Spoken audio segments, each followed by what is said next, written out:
Барлықтарыңға сәлем, сіздермен бірге Ернар Алтынбек. Бүгін біз 2011 жылы шыққан алғашқы кек алушы жайлы айтатын боламыз. Назад! Убегайте! Бір топ ғалымдар Арктиканы зерттеп жүргенде белгісіз ұшақ табады және ішінен құнды нәрсе тапты. 1942 жыл, Норвегия. Неміс офицері Йоген Шмидт бір құпия затты алу үшін ауылды басып алды. Тессеракт. Один түсірген асыл тас. Дәл сол уақытта Америкада Стив Роджерс есімді бала немістермен соғысу үшін армияға баруға өз еркімен өтініш білдіреді, бірақ оның денсаулығының нашарлығына байланысты алмады. Одан кейін кинотеатрда аузы жабылмаған жігіттен қорықпай сөз қайтарады, және оның соңының кесірінен таяқ жейді. Не знаешь, когда пора сдаваться, чудик? Это мы только на... Баки оны құтқарады. Баки Барнс, оның ең жақын досы және жақында әскерге бармақшы. Кешкісі Стив Роджерс Баки және Бакиді шақырған екі қызбен бірге көрмеге келеді. Бірақ Стив ол қыздарды емес, әскерге баруды ойлаумен болады. Баки бұның бұл сөзін түсінбейді. Сонда Стив басқалар біз үшін өлім құшып жатқанда тыныш өмір сүре алмайтындығын айтады. Олардың әңгімесін сондағы доктор естіп қалады. Сонда Стив Бакимен қоштасты. Сөйтіп ол тағы да заңсыз түрде әскерге бармақшы болады. Бірақ бағанағы доктор ішке кіріп келеді және сұрақтар қояды. Сіз расымен нацистерді өлтіргіңіз келе ме дегенде, мен ешкімді өлтіргім келмейді, бірақ амалсыздан солай жасауым керек болып отыр ғой дейді. Доктор оған әскерге баруға құжаттарды дұрыстап берді. Сол кезде Йоген және оның көмекшісі Зола Тессерактты зерттеп, одан энергия алмақшы болады, және бұл сәтті болады. Стив басқа әскерлермен бірге әскери лагерде жаттығып жүреді. Сол жерге агент Пегги Картер келеді. Келе сала бұл жерде кім главный екенін көрсетеді. Онымен бірге бұл жерге полковник та келіп жетеді. Ол бұл жердегі әскерлерді жаттықтырып, ең жақсысын үлкен экспериментке алатындарын айтады. Әскери дайындық басталды. Стив өзінің әлсіздігіне байланысты басқаларға қарағанда ең нашар орындау үстінде. Бір күні жаттықтырушы тапсырма береді.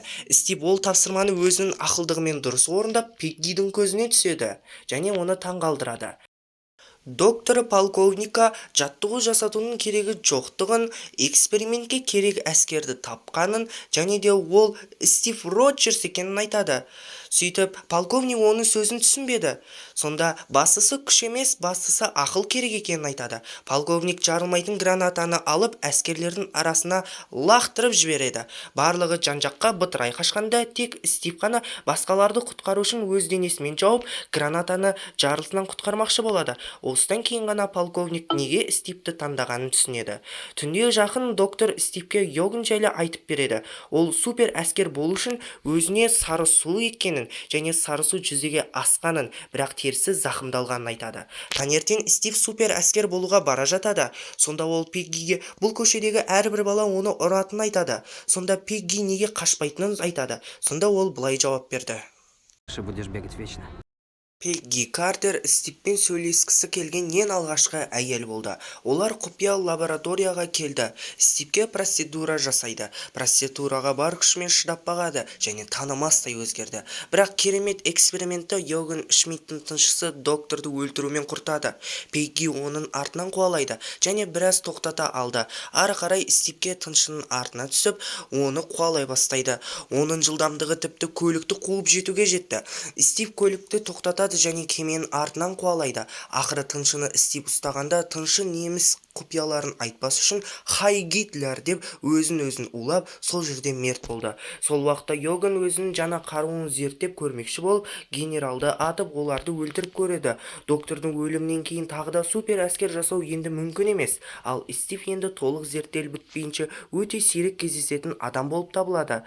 Ғалым Старк тыншыдан қалған кемені зерттеп, Америкада мұндай кеме жоқ екенін айтады. Полковник жаңа бұйрық береді. Неміс лабораторияларына шабуылдап, сол елдің техникасын алу. Стивті соғысқа баруға алмайды, бірақ ол жаңа жұмыс тапты. Ол онда Капитан Америка есімді актер болып, көпшілік алдында өз өнерлерін көрсете бастады.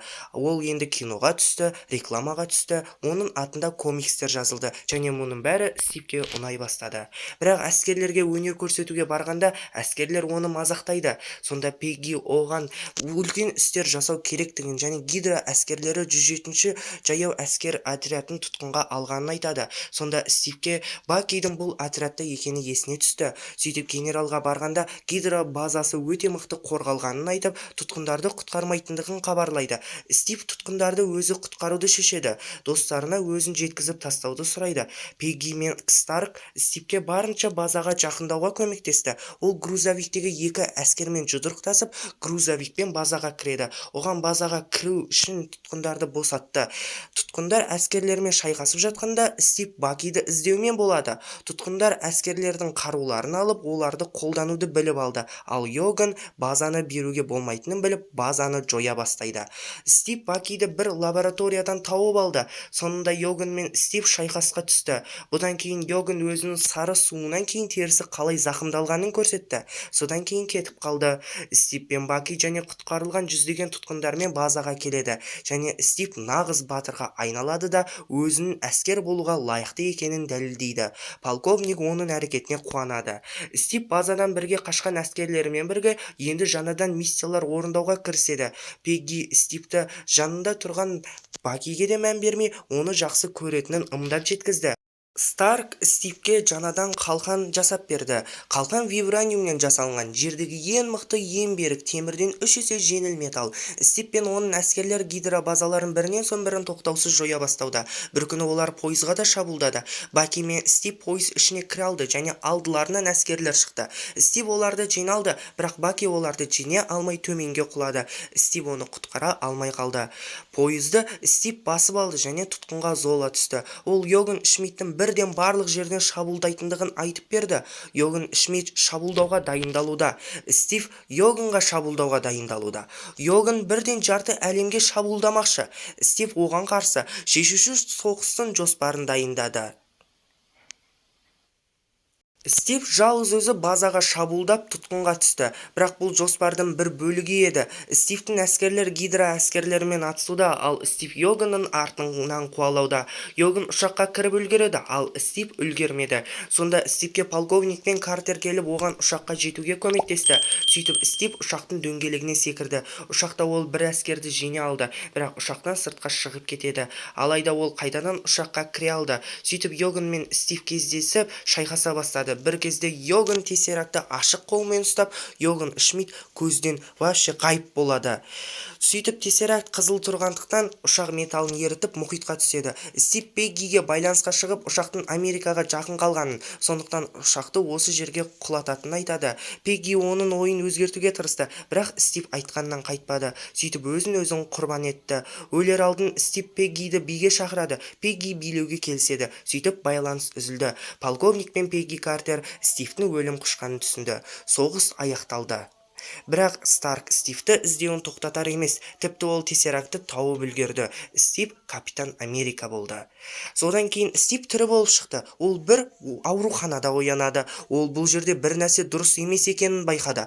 Радиода айтылып тұрған матчтың ол болып қойғанын біледі. Сөйтіп ол қабырғаны сындырып, бұл жерден қашып шығып, заманауи Нью-Йоркта екенін көреді. Оны құпия агент күтіп алып, 70 жыл бойы мұз астында жатқанын айтып береді.